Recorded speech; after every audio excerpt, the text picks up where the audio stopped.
Nova back-office funkcionalnost dostupna unutar Mireo Fleet sustava je obračun putnog naloga za vozača.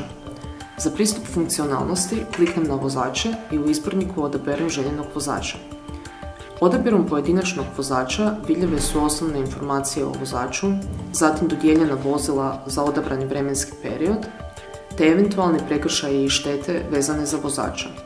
Za obračun putnog naloga kliknem ponovno na vozač i na dnu stranice odaberem vremenski period za koji želim generirati obračun.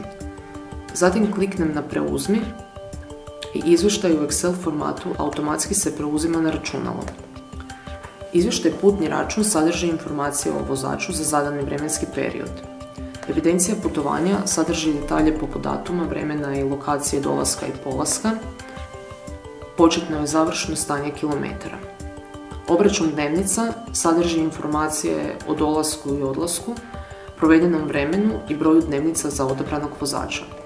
Obračun putnog naloga je funkcionalnost uvijek dostupna u realnom vremenu za sve vozače.